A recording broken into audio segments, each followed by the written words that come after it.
Killer number 4 is takes too long to sell the property. You got to have a disposition plan, right?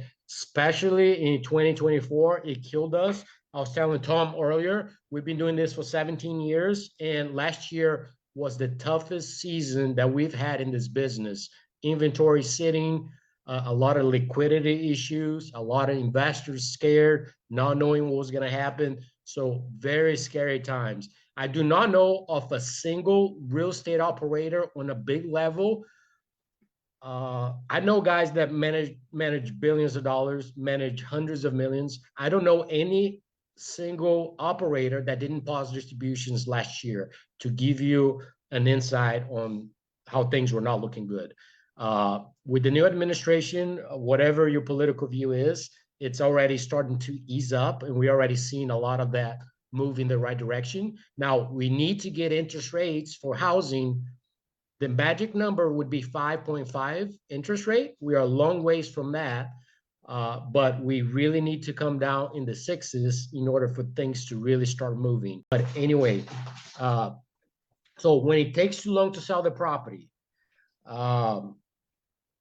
it's a controllable, right? You got to be aggressive. One of our tips is, as soon as you have a property on a contract, you want to set up an MLS search for anything that's going on around the property, so you can see what the inventory level is looking like.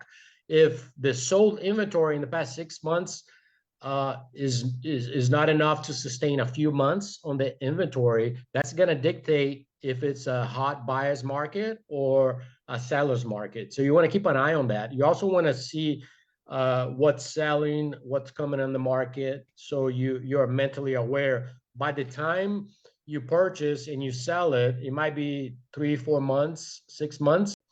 I have a plan here for disposition. My rule of thumb is, I'm a fix and flipper guy, but if I can wholesale it for at least half of what I would make as an assignment fee, as a net profit, I would do that in a heartbeat. And I would recommend you do that too. Wholesaling is a beautiful model. There's no risk of taking title, no liability, no investors to pay, no construction to manage. So if I was going to make $40,000 on a rehab after everything is said and done, and I've gotten white hair because of that, because it's never easy, and if somebody offered me 20,000 to wholesale that, yeah, I would take it. Reduce 1,000, reduce 5,000 after 2 weeks.